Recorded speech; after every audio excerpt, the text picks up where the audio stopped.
Hi dear students, I hope you all are fine.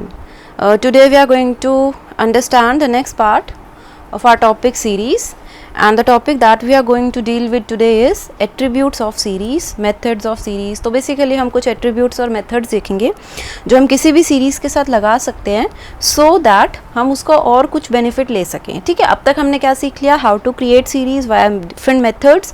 Second thing हमने सीखी थी कि कैसे हम कुछ एलिमेंट्स को असेस कर सकते हैं.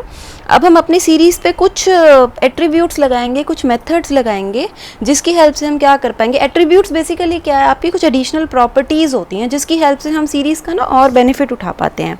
तो हम उन एट्रीब्यूट्स के बारे में पढ़ेंगे. और फिर कुछ मेथड्स बेसिकली आपके फंक्शन की तरह ही होते हैं. तो ये कुछ फंक्शंस होंगे जो हम इस पर अप्लाई कर पाएंगे हमारी सीरीज़ में और कुछ चेंजेस कर पाएंगे अपने डेटा के ऊपर. ठीक है, तो मैंने अभी के लिए एक सीरीज़ ऑलरेडी बना ली है. तो सीरीज़ बनाने के लिए आपको पता ही है, आपको सबसे पहले इंपोर्ट करना होता है पैंडास. उसके बाद मैंने सीरीज़ का जो नेम रखा है फ़िलहाल, मतलब जो वेरिएबल नेम रखा है वो रखा है सीरीज़ कैप सेंट्री. ये जो सीरीज़ है वो डील कर रही है कैपिटल और कंट्रीज़ के साथ. तो यहाँ पे मैंने लिखा pd डॉट सीरीज़, सीरीज़ का ब्रैकेट स्टार्ट करा. उसके बाद सीरीज़ में आप दो चीज़ें डालते हो, पहले डेटा डालते हो, उसके बाद इंडेक्सिंग करते हो. तो डेटा के अंदर मैंने क्या डाल दी, जितनी भी आपकी कैपिटल्स थी वर्ल्ड में, जैसे न्यू दिल्ली हो गई, वॉशिंगटन डीसी हो गई, लंदन हो गई, पेरिस हो गई.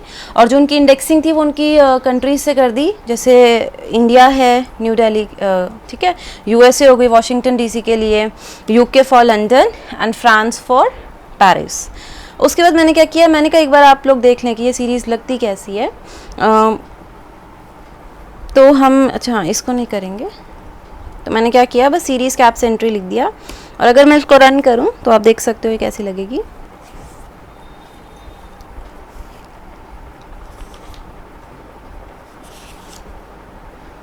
तो आप देख सकते हो आपके जो इंडेक्सेस थे वो आपकी कंट्रीज़ आ गई हैं, और जो आपकी कैपिटल्स थी वो एज योर डेटा आ रही हैं, बिकॉज मैंने इनको ऐसे ही रिप्रेजेंट किया था. अब मैं क्या करूँगी, कुछ एट्रीब्यूट्स यूज़ करूँगी. ठीक है, इनके ऊपर पहला एट्रीब्यूट जो होता है वो होता है मेरे नेम का. नेम एट्रीब्यूट क्या करता है, इसकी हेल्प से आप अपनी सीरीज़ को एक नेम दे सकते हो. ठीक है, हम क्या कर सकते हैं, अपनी एक सीरीज़ को एक नेम प्रोवाइड कर सकते हैं.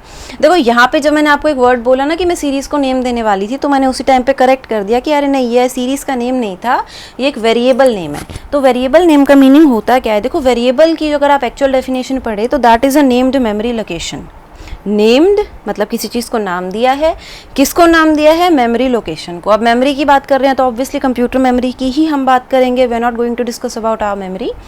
तो नेम्ड मेमोरी लोकेशन का मतलब क्या होता है कि देखो जब भी कोई चीज़ कंप्यूटर में सेव होती है तो कंप्यूटर उसको कैसे याद रखेगा कि भाई ये चीज़ है वो चीज़ है. तो हम क्या करते हैं, नेम दे देते हैं कि भाई ये सारा जो डेटा गया वो इसके अंदर है.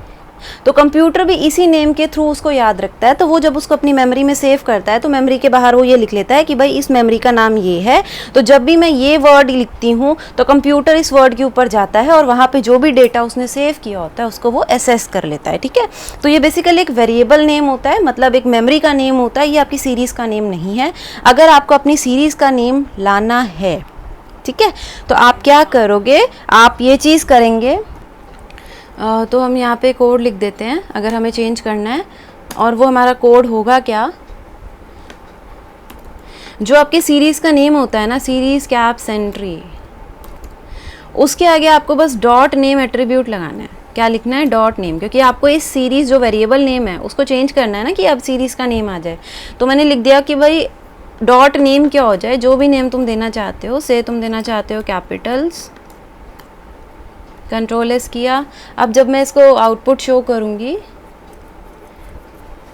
तब आप ये देखोगे पहले आपको आउटपुट में सिर्फ ये दिखता था and you were able to see the data type. अब वो आपको ये भी बताएगा कि भाई इस सीरीज़ का नेम क्या है, कैपिटल्स है.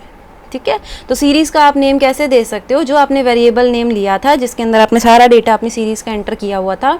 उसके बाद डॉट नेम आपको एट्रीब्यूट लगाना है और इक्वल टू डाल के आपको वो वैल्यू लिखनी है जो आप उसको नेम प्रोवाइड करना चाहते हो. उसके बाद आपका आता है नेक्स्ट, अगर आप मान लो असाइन करना चाहते हो name to the index of the series. अब जैसे मैं सीरीज़ को नाम दे रही हूँ तो सीरीज़ के अंदर इंडेक्स भी तो होता है ना. तो अगर मैं उसके इंडेक्स को भी नेम देना चाहूँ तो मैं को क्या करना होगा, डॉट इंडेक्स डॉट नेम लिखना होगा कि भाई जो ये सीरीज़ है इसके इंडेक्स को मैं एक नेम देना चाह रही हूँ. से उसके इंडेक्स का नाम मैं कंट्री का नाम मैं क्या रखना चाह रही हूँ, कंट्रीज, क्योंकि इंडेक्स में तो आपकी कंट्रीज ही थी ना। तो इसको हम रन करके देखते हैं। तो टॉप पे जहाँ पे आपकी इंडेक्सिंग शो होती है उससे ऊपर आपको क्या मिल जाएगा, आपको अपनी जो आपने इंडेक्स लिखा है उसको एक नेम मिल जाएगा। ठीक है, तो इंडेक्स को नेम कैसे मिलता है, आपको क्या करना है, you have to write the name of the series variable और उसके बाद डॉट इंडेक्स और उसके बाद डॉट नेम। ठीक है, तो आपकी जो इंडेक्सिंग है उसको भी आप लेबल प्रोवाइड कर सकते हो। नेम देने का मतलब तो लेबल ही प्रोवाइड करना है ना, तो उसके ऊपर आपका आ जाएगा। अगला आता है, मान लो जो नेक्स्ट एट्रीब्यूट है वो होता है आपका वैल्यूज एट्रीब्यूट। आपकी सीरीज है, आप जब भी आउटपुट लेते हो तो आपको इंडेक्सिंग भी शो होती है और फिर उसके आगे वैल्यू शो होती हैं। मान लो कोई सिचुएशन है जिसमें तुमको सिर्फ और सिर्फ वैल्यू चाहिए, तुमको देखना ही नहीं है कि भाई उसकी इंडेक्सिंग क्या है, तो उस केस में आप क्या करोगे,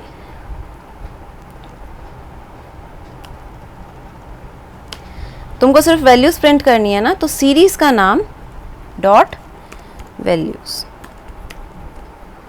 क्योंकि मुझे इस सीरीज की सिर्फ वैल्यूज चाहिए ना, तो मैं डॉट वैल्यूज लगा दूंगी। अब जब मैं इसको रन करूंगी तो ये देखो मेरे पास आउटपुट में क्या आ रहा है, ये मतलब पहले मेरा हमेशा क्या आता है, डेटा के साथ इंडेक्सिंग आती है, लेकिन पहली बार ऐसा हुआ होगा कि मुझे लिस्ट फॉर्म में आंसर मिल रहा है। ये आपका लिस्ट आउटपुट होता है। अगर आपने लिस्ट का डेटा स्ट्रक्चर पढ़ा इन 11th तो आपको पता होगा ऐसा आउटपुट आपको लिस्ट से मिलता है। तो यहाँ पे मुझे सिर्फ क्या मिल रहा है, लिस्ट फॉर्म में मेरा आउटपुट मिल रहा है। ठीक है, तो डॉट वैल्यूज, ये क्वेश्चन बहुत पूछा जाता है बोर्ड में कि कौन सा एट्रीब्यूट है जिसकी हेल्प से आप क्या कर सकते हो। ये एट्रीब्यूट के क्वेश्चन बहुत इंपॉर्टेंट है, 1 मार्क पॉइंट ऑफ व्यू से भी और वैसे भी। सीधा क्वेश्चन आता है कि इसकी वैल्यूज प्रिंट कराओगे तो छोटा सा कोड लिख दो, उसके 2 मार्क्स का ये आंसर होता है। सिर्फ आपको सिर्फ सीरीज के वेरिएबल नेम के आगे वैल्यूज लगाना होता है। ठीक है, उसके बाद आता है साइज। अगर आपको ये बतानी है आपकी सीरीज में वैल्यूज कितनी है, जैसे इस केस में 1, देखो वैल्यूज पूछ रहा है, इंडेक्सेस नहीं पूछ रहा है। इंडेक्सिंग ऑलवेज स्टार्ट्स विद 0, लेकिन जब मैं उसका साइज देख रही हूँ, ये देख रही हूँ कि उसमें है कितना डेटा, तो 1 डेटा, 2 डेटा, 3 एंड 4, तो 4 वैल्यूज है ना, आपके पास 4 रिकॉर्ड्स हैं। तो whenever you have to find the size of a series, आप जो एट्रीब्यूट यूज करोगे दैट विल बी साइज। और करना कैसे है, सीरीज का नेम लिख दो जो उसका वेरिएबल नेम है, डॉट साइज, बस इतना करना है। 4 था, हमने कैलकुलेट कर ही लिया था, तो 4 ही आपका आउटपुट आ रहा है, वैल्यू प्रोवाइड कर देगा। कई बार अब ये प्रोजेक्ट्स में वो आप जो एट्रीब्यूट सिखाऊंगी बहुत इंपॉर्टेंट है, वो है एम्प्टी। एम्प्टी एट्रीब्यूट ये बताता है कि आपकी कोई सीरीज एम्प्टी है या नहीं, मतलब क्या उसमें डेटा है या नहीं। ये बहुत इंपॉर्टेंट होता है जब आप प्रोजेक्ट्स में वर्क करते हो, क्योंकि आप ऐसे कर सकते हो कि अगर सीरीज एम्प्टी है तो ये चीज़ हो जाए, नहीं तो ये चीज़ हो जाए। हम जब कोडिंग करते हैं प्रोजेक्ट्स में कुछ ना कुछ हम ऐसा लगाते ही हैं। तो एम्प्टी एट्रीब्यूट की हेल्प से आप क्या चेक कर सकते हो, if it is your series is empty और नॉट। ये क्या करेगा, ट्रू देगा अगर सीरीज एम्प्टी होगी, फॉल्स देगा अगर सीरीज एम्प्टी नहीं होगी। अब जैसे जो मैंने सीरीज कैप्स एंट्री बनाई है, इसमें तो बहुत सारा डेटा है, तो मैं बस एम्प्टी लिख कर देखती हूँ कि मेरे पास क्या आंसर आता है। ऑब्वियसली मुझे पता है फॉल्स आना चाहिए क्योंकि इसमें तो डेटा पड़ा है, तो आंसर में आपका फॉल्स ही आ रहा है। अभी बोर्ड का एक लेटेस्ट क्वेश्चन था कि आप एक एम्प्टी सीरीज बनाओ, तो सीरीज अगर एम्प्टी बनानी है तो भाई कैसे बनाओगे, ब्रैकेट में कुछ मत लिखो, ये जो तुम डाल रहे हो ये डेटा इंडेक्स, यही तो सीरीज के अंदर जा रहे हैं ना।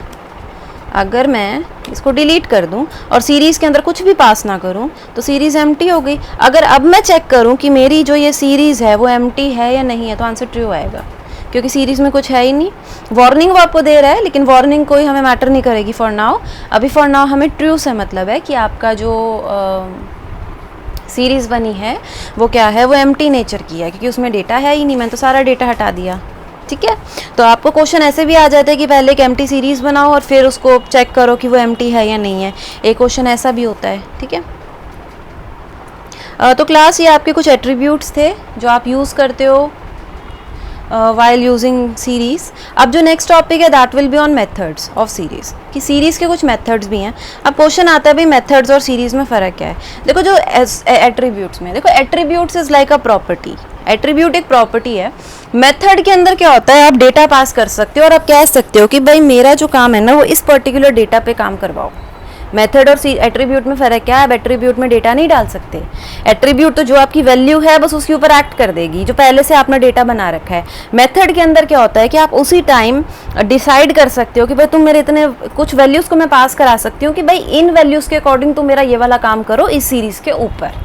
ठीक है, तो ये आपका बहुत बड़ा डिफरेंस होता है। दूसरी क्या होता है, जब भी तुम एट्रीब्यूट यूज़ करोगे तो डॉट एम्प्टी के बाद कोई ब्रैकेट नहीं आएंगे, लेकिन अगर तुम कोई मेथड यूज़ करते हो तो हमेशा ऐसे पैरेंथेसिस आते ही आते हैं। प्रिंट एक मेथड है, सीरीज़ एक मेथड है, तो जो भी एक मेथड होगा उसके आगे ये वाले स्मॉल ब्रैकेट्स जो होते हैं मैथ्स के, वो आपको बनाने ही पड़ेंगे।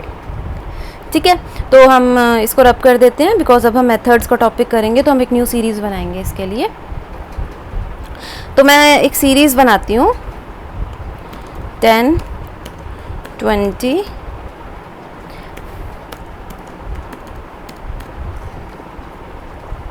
अब देखना मैं ये सीरीज़ बनाती कैसे हूँ।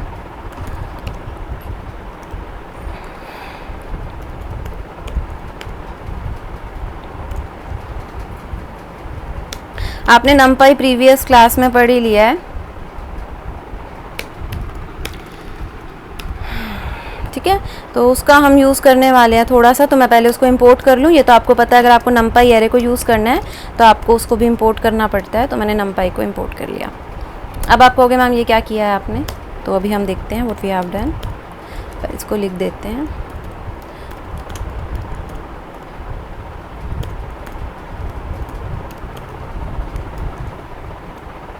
देखो मैंने क्या किया, पैंडास को इंपोर्ट करा, मैंने नमपाई को इंपोर्ट करा, ठीक है।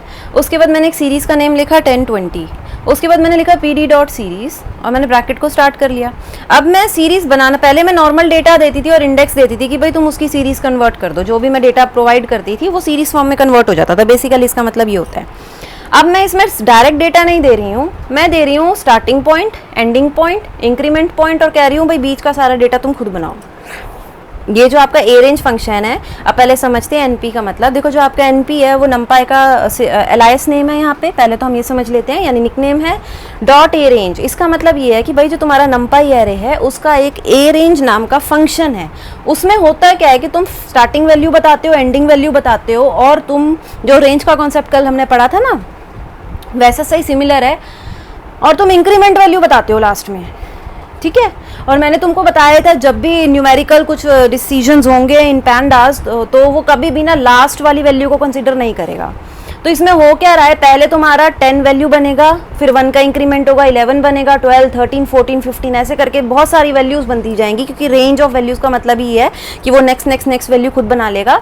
लेकिन 19 के बाद जब 20 आएगा वो उसको इनटू कंसिडरेशन नहीं लेगा, क्योंकि 20 आपकी लास्ट वैल्यू है, as you can see over here, तो वो उसको नहीं लेगा। ये हम पढ़ ही चुके हैं, ठीक है, बहुत बार ये प्रीवियस क्लास में डिस्कशन हमारी हो चुकी है, तो I am not going into details.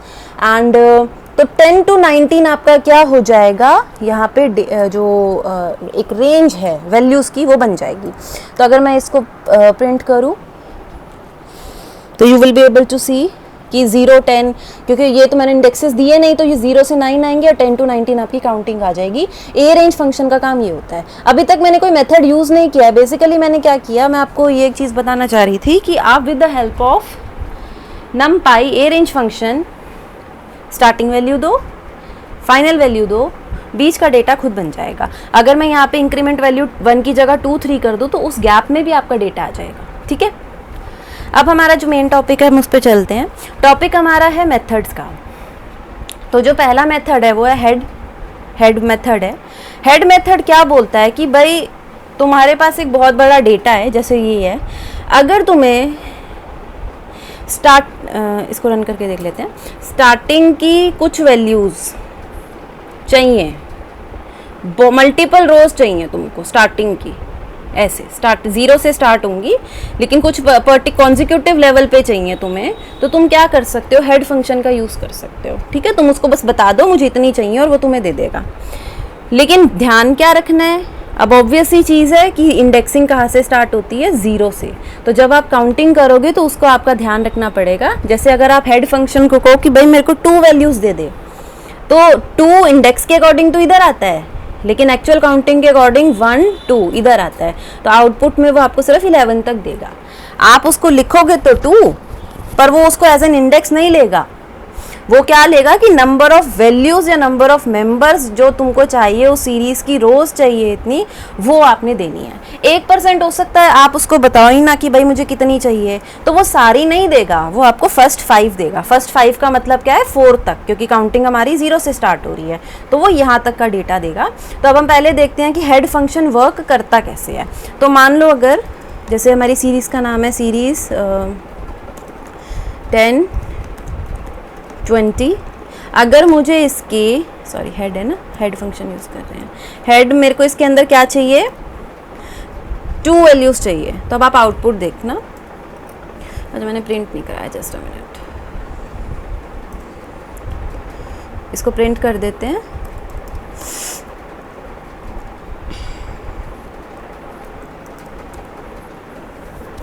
तो आप यहाँ पे देखोगे क्या हो रहा है कि उसने, मैंने लिखा कि भाई जो ये वाली सीरीज़ थी इसका डॉट हेड लिख दिया और हेड के अंदर मैंने 2 पास कर दिया। तो उसने कहा भाई तेरे को 2 वैल्यूज़ चाहिए, तो 0 1 ये आ गई तुम्हारा डेटा।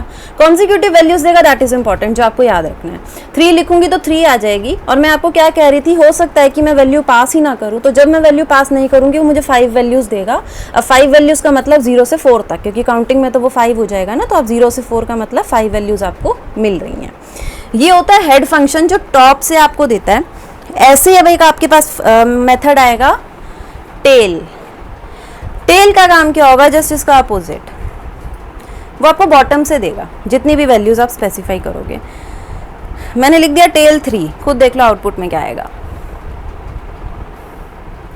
नीचे की 3 वैल्यू 1 2 3, तो 7 17 8 18 9 19। अच्छा वन मोर थिंग, ये डिसेंडिंग ऑर्डर में नहीं देगा, ये 9 19 को पहले नहीं करेगा, रिवर्स नहीं कर रहा है, ये बस बॉटम से जो 3 वैल्यूज़ निकलेंगी 1 2 3, ये वो पकड़ा देगा, ठीक है। और सेम थिंग है, अगर आप इसमें स्पेसिफाई नहीं करते तो बाय डिफ़ॉल्ट कितनी वैल्यूज़ देगा, 5 वैल्यूज़। तो बॉटम से 5 की काउंटिंग कर लेना, 1 2 3 4 5, तो 5 15 से लेकर यहाँ से लेकर 19 तक देगा। एंड ऑर्डर ऐसे ही रहेगा, डिसेंडिंग ऑर्डर नहीं होगा, वो तो हम अपनी अंडरस्टैंडिंग के लिए इजी पड़ जाता है, तो मैं बॉटम से काउंट कर रही थी, बट अदरवाइज वो टॉप से ही काउंट करेगा कि जो बॉटम में 5 रह जाती हैं उनकी वैल्यूज़ मुझे प्रोवाइड कर दो। ये दोनों बहुत बहुत बहुत इंपॉर्टेंट फंक्शंस हैं। लास्ट में आता है तुम्हारा काउंट। काउंट फंक्शन करता है क्या है, काउंटिंग करता है। किसकी काउंटिंग करता है, it returns the number of non NaN values in the series. मान लो आपने एक सीरीज बनाई, उसके अंदर कितनी इतनी वैल्यूज हैं जो नैन नहीं है। मैं नैन का मीनिंग अभी बताऊंगी, जैसे आप देख लो। पहले काउंटिंग करते हैं, ये कितना है, 1 2 3 4 5 6 7 8 9 10।